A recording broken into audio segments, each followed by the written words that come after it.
Picture this. It's your birthday. The room is filled with laughter, the scent of your favorite cake wafting through the air, and a mountain of beautifully wrapped gifts waiting to be opened.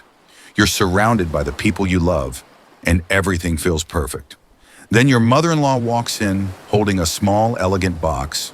You open it, and inside is a key to a brand new Mercedes. Your heart skips a beat. Who wouldn't want a luxury car, right? But here's the twist. I said no. Yes, you heard that right. I said no to a Mercedes. Why? Well, this story isn't just about a car. It's about family, boundaries, and the courage to stand up for what you believe in, even when it's hard. So grab a seat because this is going to be a wild ride. Hey everyone, welcome back to the channel. I love sharing stories that are not just entertaining, but also packed with lessons that might just change the way you see life. Today's story is one of those. A tale of love, boundaries, and the courage to say no, even when it seems unthinkable. It's a story about my mother-in-law, a Mercedes, and a birthday I'll never forget. So grab a cup of coffee, get comfortable, and let's dive into this roller coaster of a story. And hey, if you enjoy this video, don't forget to hit that subscribe button, give it a thumbs up, and drop a comment below.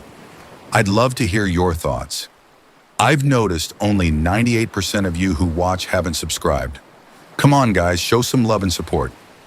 Thanks a bunch to those who have already subscribed. Let's rewind to a few months ago. My birthday was coming up, and my husband Alex had been dropping hints about a big surprise. Now Alex is the kind of guy who loves grand gestures. Last year he surprised me with a weekend getaway to Paris, so naturally my expectations were sky high. But little did I know this year's surprise would involve his mother, my mother-in-law Linda. Linda and I have always had a complicated relationship. She's the kind of woman who means well, but has a way of making you feel like you're constantly under a microscope. She's generous to a fault, but her generosity often comes with strings attached, strings that can feel more like chains. So when Alex mentioned that Linda wanted to be part of my birthday celebration, I was hesitant, but decided to keep an open mind. The backstory. To truly understand this story, I need to take you back a bit further, to the beginning of my relationship with Alex, and by extension, Linda. Alex and I met in college. He was the kind of guy who could light up a room with his smile, and I was instantly drawn to his warmth and kindness. We fell in love quickly, and within a few years we were married. But Linda, she was a different story. From the moment I met her, I could tell she had very specific ideas about who her son should be with. She's the kind of woman who values appearances, expensive clothes, luxury cars, and a perfectly curated Instagram feed. And me? Well, I'm more of a jeans and t-shirt, eco-conscious, live simply kind of person. Let's just say we didn't exactly see eye to eye. Over the years, Linda's generosity became a recurring theme in our relationship.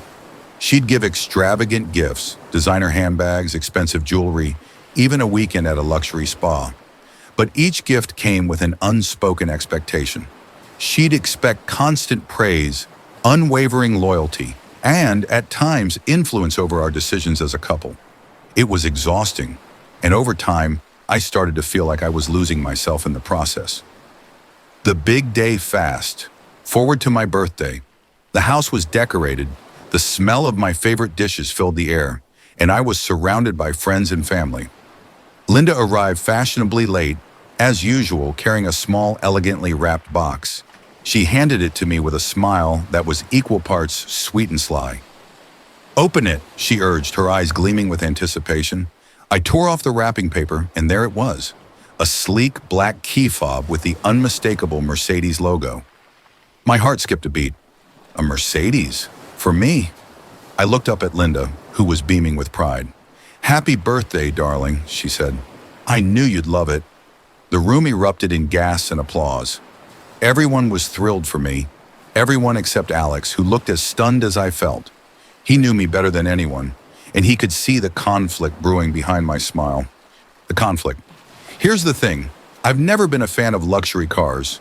Sure, they're nice to look at, but they've never been my thing. I'm more of a practical, eco-conscious kind of person. My dream car is an electric vehicle, something that aligns with my values. But more importantly, I knew that accepting this gift would come with expectations. expectations that I wasn't sure I could meet. Linda had a history of using her generosity as a way to control situations. She'd give extravagant gifts and then expect something in return, whether it was constant praise, unwavering loyalty, or even influence over our decisions as a couple. And I wasn't willing to let that happen. So I took a deep breath, looked Linda in the eye and said, "Thank you so much for this incredibly generous gift, but I can't accept it." The room fell silent. You could hear a pin drop. Linda's smile faltered, and for a moment she looked like she'd been slapped. "What do you mean you can't accept it?" she asked, her voice tinged with disbelief. The explanation. I took another deep breath and explained my reasoning as calmly as I could. "Linda, I truly appreciate the thought and the generosity behind this gift. But a Mercedes isn't me. It's not what I want or need. And more importantly, I don't want to feel like I owe anyone anything. I value our relationship, and I want it to be based on mutual respect and understanding, not on material gifts." The room was still silent, but I could see the wheels turning in everyone's heads. Alex stepped in, supporting me as he always does. "Mom, we're grateful for your generosity, but your name is right. This gift doesn't align with who she is, and we don't want to start a precedent where gifts come with strings attached." Linda looked from me to Alex and back again. For a moment, I thought she was going to explode, but then something unexpected happened. She nodded. "I understand," she said quietly. "I didn't realize. I didn't mean to make you feel uncomfortable. I just wanted to give you something special." The resolution. That moment was a turning point in our relationship. Linda and I had a long, heartfelt conversation later that evening. We talked about boundaries, about the importance of understanding each other's values, and about how love doesn't have to be expressed through material things. It was one of the most honest and open conversations we'd ever had. In the end, Linda returned the Mercedes, and instead, she gave me something far more valuable, her understanding and respect. And for my birthday, Alex and I decided to invest in an electric car that aligned with our values.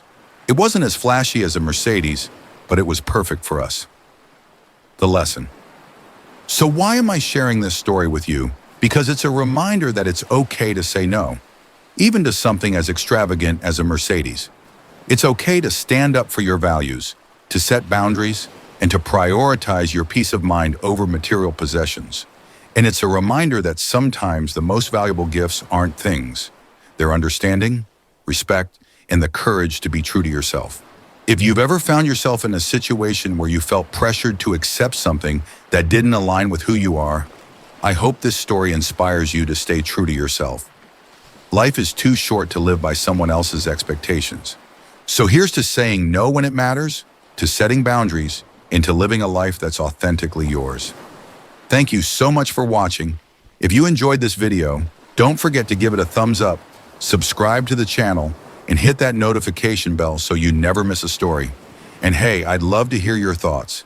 Have you ever had to say no to something that didn't feel right? Let me know in the comments below. Until next time, take care and stay true to yourself.